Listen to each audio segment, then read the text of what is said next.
de Dieu pour ta vie. Ce que le Seigneur a prévu pour ta vie. Ce que le Seigneur a prévu pour toi.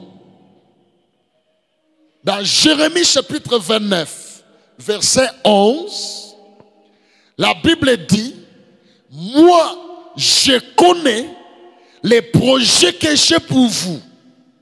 Ces projets, c'est un projet de paix et non de malheur.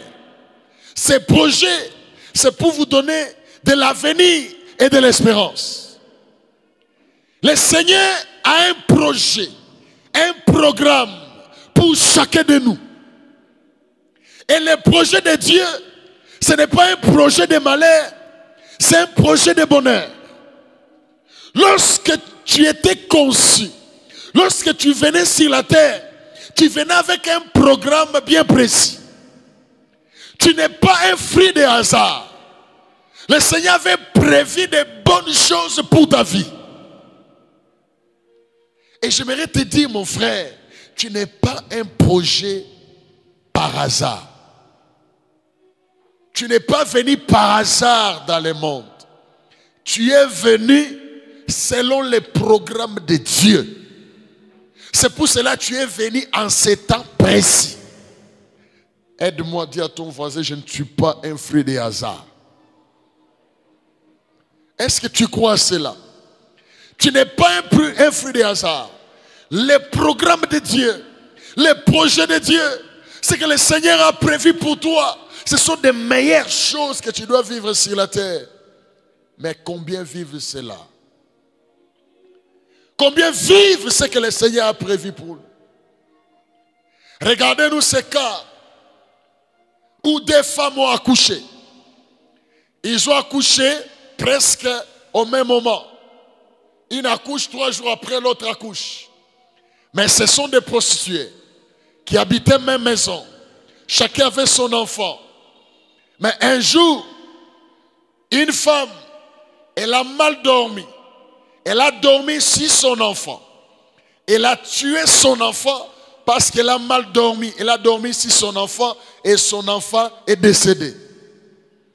Et lorsqu'elle se réveille, elle constate que son enfant est mort. Elle vient avec son cadavre. Elle change. Elle prend l'autre enfant qui est vivant. Elle donne à l'autre femme qui dormait un cadavre. Elle récupère l'enfant d'autrui. Et l'enfant est récupéré. L'enfant se retrouve dans une autre famille. Et le programme que Dieu a prévu pour cet enfant, ce programme peut changer. Ce programme peut être détruit. L'enfant peut se retrouver dans une famille, peut-être c'est une famille pauvre. L'enfant va vivre des choses que Dieu n'avait pas prévues au départ. Il va se retrouver dans une famille, peut-être une famille de voleurs, une famille de problèmes. Mais au départ, cet enfant devait vivre dans une autre famille, une bonne famille. Et bien aimé dans le Seigneur, c'est ce qui arrive.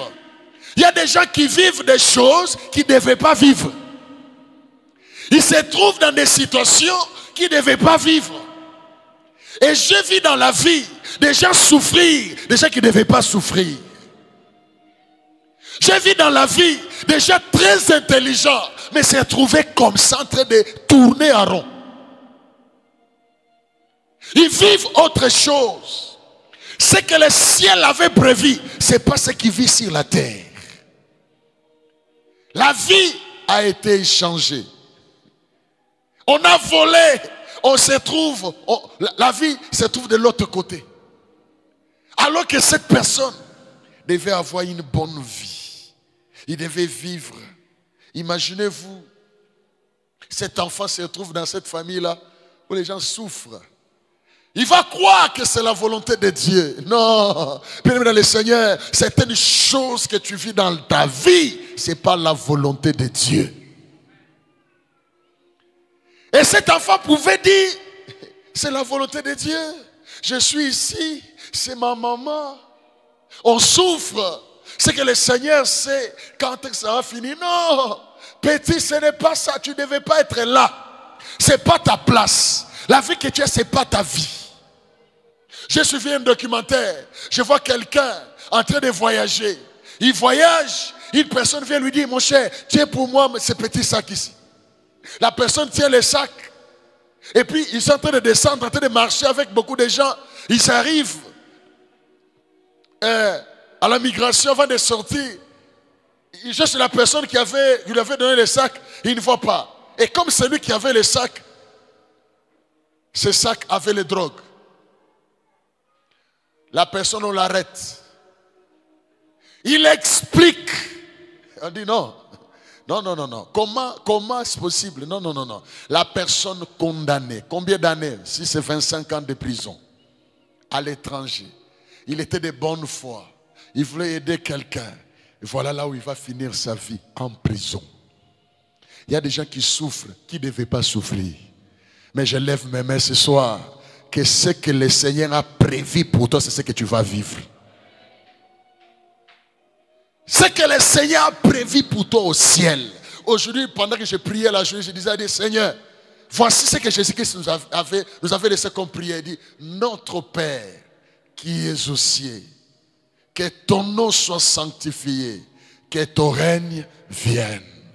Que ta volonté soit faite sur la terre comme au ciel. Bien aimé dans le Seigneur, il y a une volonté de Dieu au ciel pour ta vie. Oh.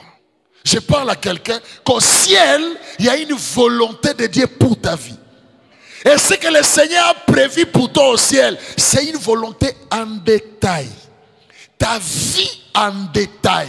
Ce que le Seigneur a prévu pour ta vie est en détail. Et je prie que le Seigneur accomplisse cela dans ta vie.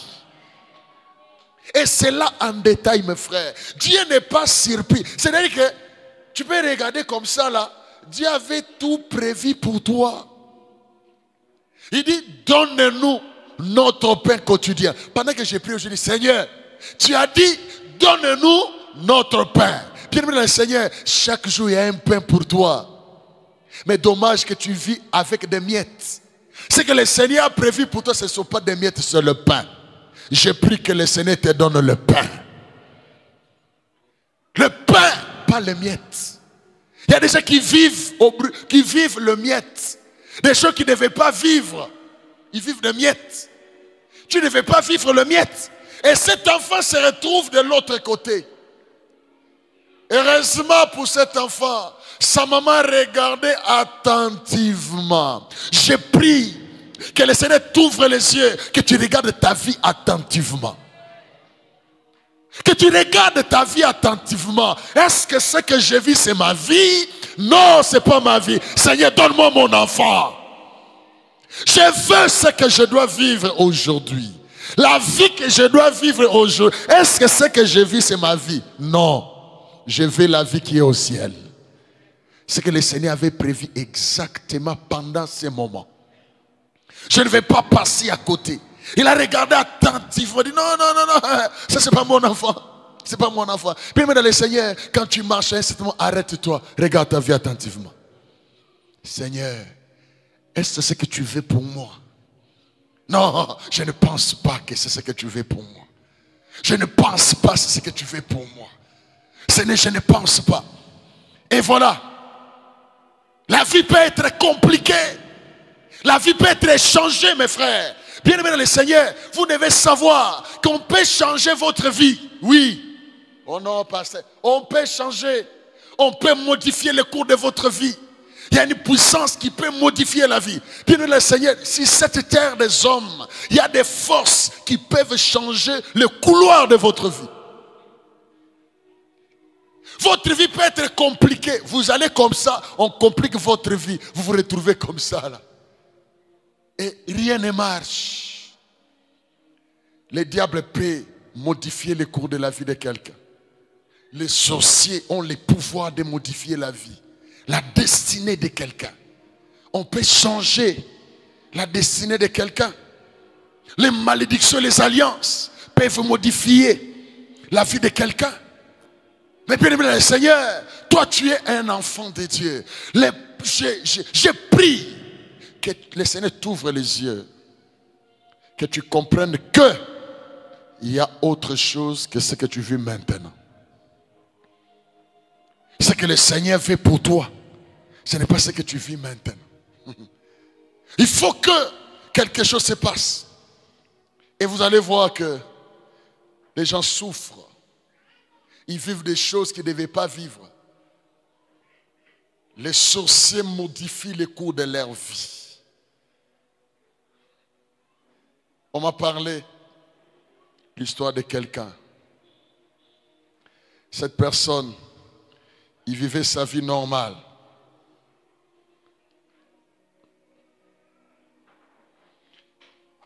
Il vivait sa vie normale jusqu'à ce qu'un jour, il voit sa vie se compliquer.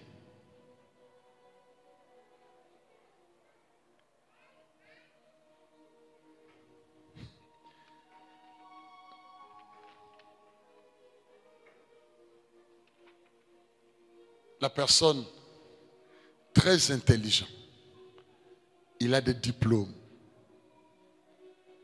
il connaît l'anglais, il connaît des comptabilités, mais toujours célibataire, habitant toujours chez ses parents, ayant 54 ans.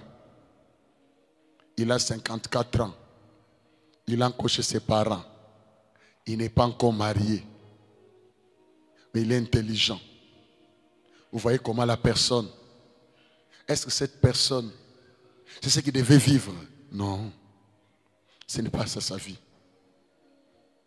Les projets de Dieu, c'est un projet de paix. Est-ce que je parle à quelqu'un?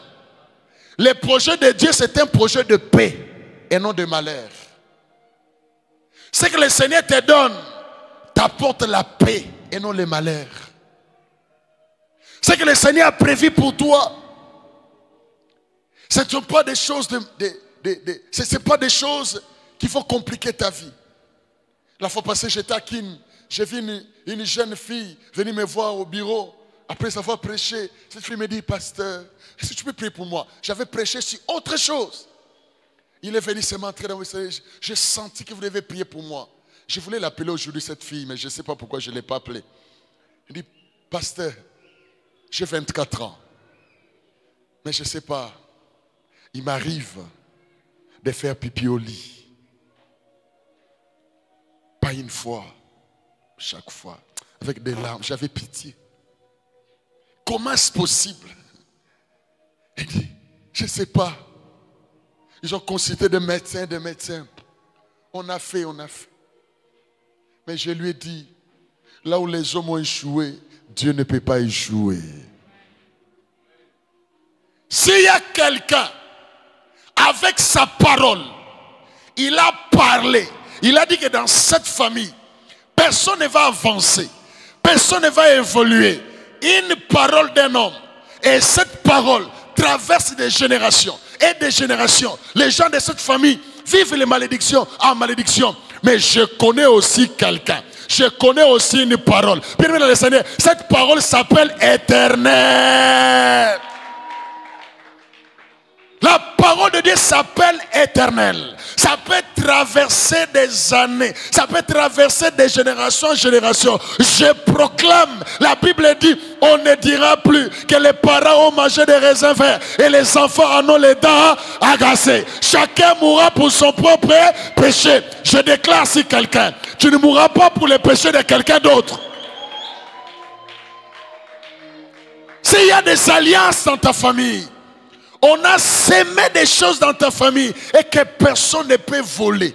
Personne ne peut évoluer. Tout le monde doit faire toujours. Il doit tourner en rond. Tout le monde ne peut pas évoluer. Tout le monde ne peut pas. Ça, ce sont eux. Ils ont parlé. Ils ont fait des choses. Toi, tu n'appartiens plus à cette famille. Toi, tu appartiens à la famille des enfants de Dieu. Et cette malédiction ne peut pas t'atteindre. Cette malédiction ne doit pas t'atteindre. N'aie pas peur. Je suis venu dire à quelqu'un, n'aie pas peur. Tout ce qui a été semé dans ta vie sera déraciné. Sera déraciné.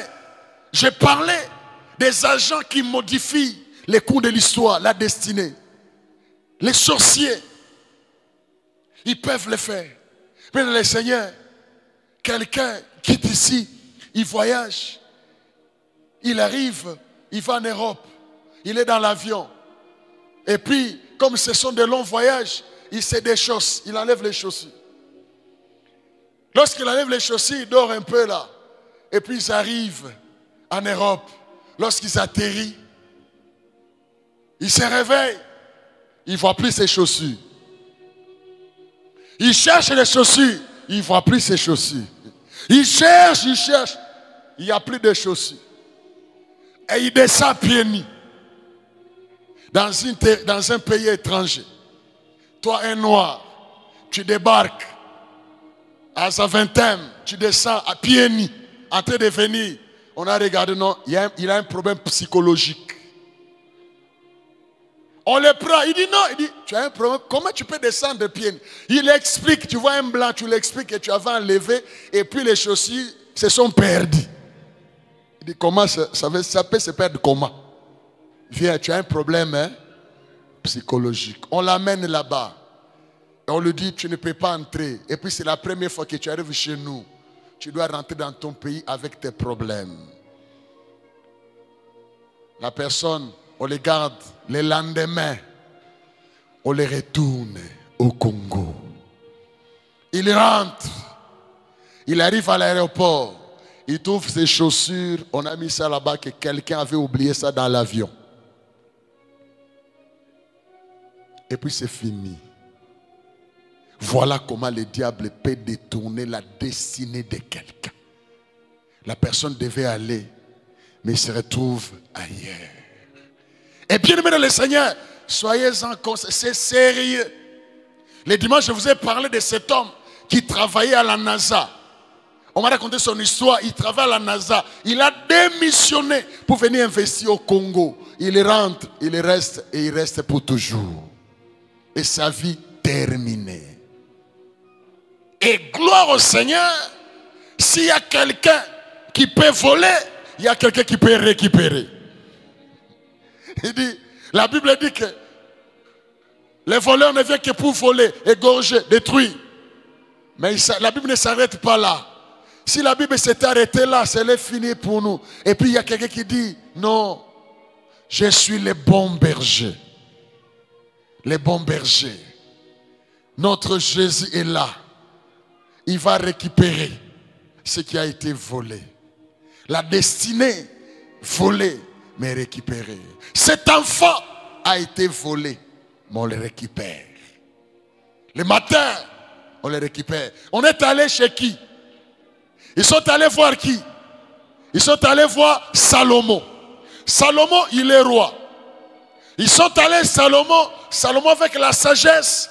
Il regarde et dit, c'est pas ton enfant. Remets l'enfant d'autrui. Et j'aimerais dire à quelqu'un qu'ici, il y a plus que Salomon. Ici, il y a plus que Salomon. Ici, il y a plus que Salomon. Il s'appelle le roi des rois. Comme il est le roi des rois, même s'il y a des choses qui t'appartenaient, qu'on a pris, on a scellé, comme il est le roi des rois, il va dire, prenez, allez, remettez ça là-bas. Ce qui a été volé sera restitué. Et j'aime le Seigneur, j'aime Dieu. Nous sommes les enfants de Dieu. Et regarde ta vie, ta destinée. Tu regardes ta vie, non, ça c'est pas ma vie. Des choses qui ont été semées, ça ne vient pas de Dieu. Ça ne vient pas de Dieu. J'ai vu une femme, une histoire. Cette femme entre dans un taxi-bis avec un enfant à la main. Elle veut descendre et dit au chauffeur, je vais descendre dans l'arrêt suivant. On arrive à l'arrêt, il s'arrête. Avant de descendre, elle dit au papa qui était à côté, dit, papa, est-ce que tu peux tenir pour moi l'enfant? L'enfant était on l'avait couvert avec la couverture. Le papa tient l'enfant, la maman descend. Elle descend, le papa aussi voulait descendre. Pendant qu'il cherche comment il veut descendre comme ça, la maman là disparaît. On ne la voit plus. Le papa reste avec l'enfant à la main. Oh, où est la maman? On commence à chercher. Maman, maman, maman. On cherche la maman. La maman est partie. On ne sait pas qui. Le papa reste avec l'enfant. Maintenant, quand on dit, oh, on regarde maintenant, on ouvre la couverture, on regarde, c'est un enfant, c'est un garçon, c'est une fille. Lorsqu'il ouvre comme ça, on constate que c'est un cadavre, c'est un enfant mort. Maintenant, pose un peu la question à ton voisin. Si c'est toi là, tu fais quoi? Tu as un cadavre à la main. Tu vas jeter? Tu vas faire comment? Vous savez, il y a des gens, il n'a pas fait du mal. On est venu avec un mal. On lui a donné. Et puis il est resté avec. C'est-à-dire que, nous avons dit que le lio, c'est-à-dire, quelqu'un d'autre a volé au travail. Mais on dit que c'est toi. Un frère a raconté à Kinshasa, il travaillait et puis les autres ont volé. Mais on a dit que c'est lui. Ils étaient à 3. On les a menés jusqu'en prison. Ils sont allés, mais ils sont innocents. Ils sont innocents. Mais un problème est venu vers eux. Ils ne sont pas allés chercher des problèmes, mais le problème est venu vers eux. Je prie pour toi que toi tu ne connaîtras pas cela. Tu es assis comme ça, un problème vient.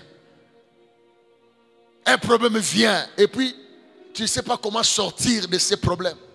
Même si cet homme amène cet enfant à la police. Oh non, voilà, j'étais dans les taxis et puis une maman m'a donné un enfant. Est-ce qu'on va croire d'abord? On va te dire, sois assis-toi. On va faire quoi? On va faire quoi? On va faire des enquêtes. Entre-temps, tu vas rester d'abord là. On va te garder d'abord au cachot. Même une semaine. Ça peut faire même des semaines, même un mois. Des problèmes comme ça qui peuvent arriver pour détruire la vie de quelqu'un. Des problèmes qui arrivent pour détruire la vie de quelqu'un. Ce sont ces arbres-là que le Père n'a pas semé dans ta vie qui sera déraciné. Où tu n'as pas provoqué des choses. Et je reviens à mon texte. Tu vois cet enfant. Sa vie a voulu basculer. Mais heureusement sa maman a récupéré. Et cet enfant a été récupéré. Et dans votre vie, lorsque vous regardez votre vie, vous allez voir qu'il y a des choses que vous-même, vous n'avez pas cherché. Que vous-même, vous n'avez pas voulu. Mais les choses sont venues comme ça.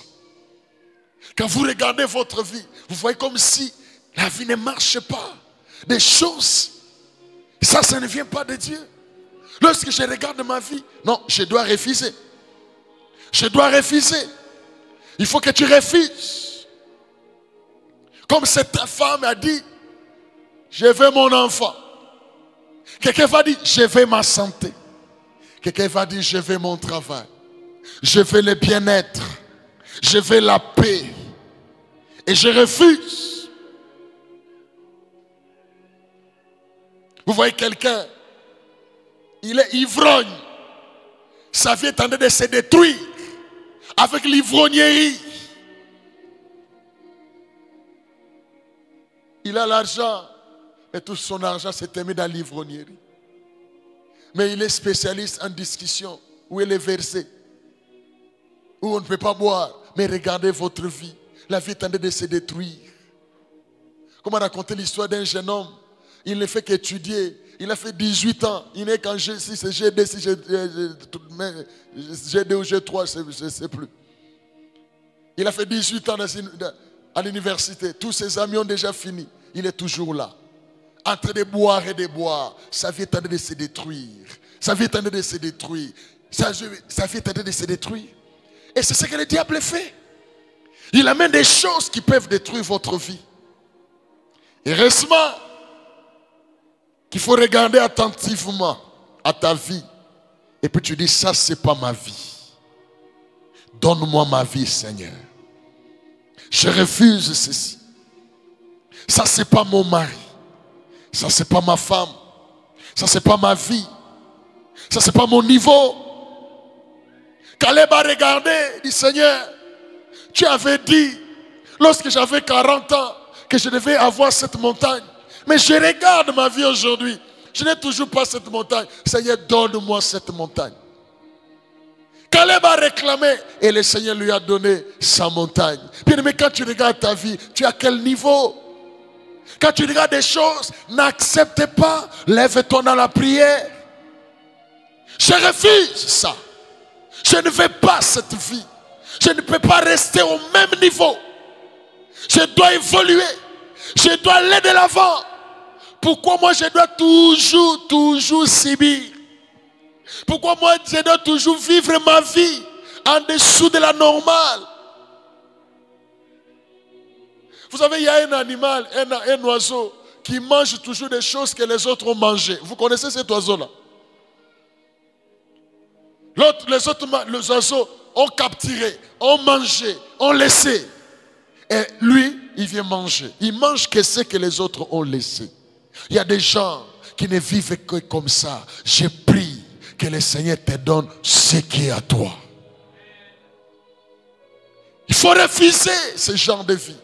Quand tu regardes à ta vie, tu dis non, je ne peux pas subir. Je dois me débarrasser de tout ce que le Seigneur n'a pas semé dans ma vie. Tout ce qui vient modifier, tout ce qui vient détruire. Quand tu regardes ta maison, quand tu regardes tes enfants, quand tu regardes ta femme, quand tu regardes ton mari, quand tu te regardes toi-même, tu es à quel niveau? Regarde ta vie attentive. Il faut refuser, il faut refuser. Et c'est là, par la prière, et je proclame, et je déclare sur la vie de quelqu'un, et que tu ne seras plus jamais comme avant. Ta vie ne sera plus jamais comme avant. Ta vie ne sera plus jamais comme avant. Il faut que ça change. Il faut que ta vie change. Et que tu récupères ce que l'ennemi avait volé. Et que tu déracines ce que l'ennemi avait semé dans ta vie, dans ton corps, dans ta santé. Quand tu regardes, tu dis non, non, non, non, je refuse cela. Amen, amen. Que le Seigneur vous bénisse. Nous allons nous lever.